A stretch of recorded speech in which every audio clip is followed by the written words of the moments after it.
Ontario's big city mayors held a meeting this morning where they were expected to discuss Bill 23. The mayors of Toronto and Mississauga have spoken out about the new housing bill, saying that it will result in higher taxes for homeowners.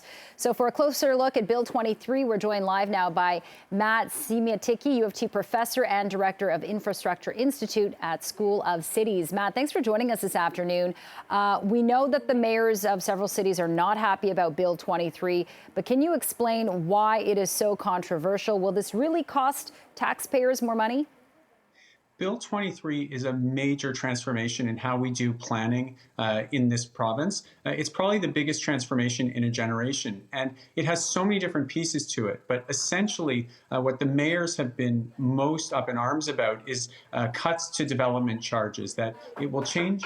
It will change how development charges are allocated and how they're charged to developers, and it will reduce the amount of revenue that municipalities take in. It will also change the way that planning is carried out, and it will end exclusionary zoning and make it easier to build more units on specific sites. It will target densities, and then it also changes heritage planning and conservation authorities and all sorts of aspects of how planning is done in this region, as well as rental replacement, which is an important policy to ensure that affordable housing gets built alongside new development. So really significant changes to how planning and development gets done. Right. It sounds very monumental here, Matti. When the mayors say that this is going to affect taxpayers, they're assuming that the fees and the exemptions for developers, that cost is going to be put on to us, our taxpayers and homeowners. Is that correct?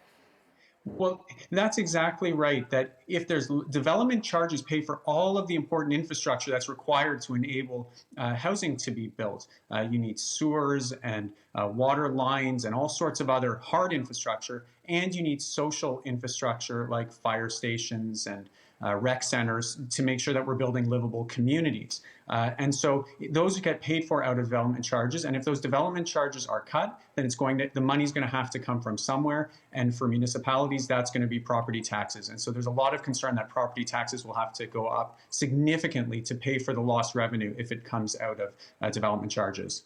And Matti, we know that Mayor John Tory has been very vocal against this, as well as Mayor Bonnie Crombie, saying that they're even planning to launch a campaign to, tear down this legislation. But I'm curious to know, we do have a serious housing problem, lack of supply throughout the province. We've seen prices go up. Is this the only way, cutting developers' fees to get more affordable housing out there, or is there a better way?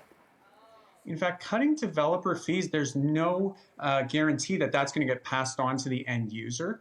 Developers might take that money and put it in their own pockets, and there's no part of the bill that requires them to pass their savings on to the customer of those units. But it is the case that taxpayers will have to pick up the tab. So it's a big change. We do need to go more quickly, and I think it does have to be said. We are in a housing crisis. We need to build more units. We need to get them built more quickly, but we need to ensure that we're building complete communities because when you think about where people want to live, the unit is very important, but it's also all the additional services that are around them. And in order to do that, we need to make sure that we have the revenue and the planning tools to make sure that we're doing regionally integrated planning. Yeah, absolutely. Like they say in real estate, location, location, location, and that includes, the environment that you're kind of living in. All right, Matti Siemiatycki, U of T professor and director of Infrastructure Institute at the School of Cities. Appreciate your time this afternoon. Have a good weekend. You too. Thank you.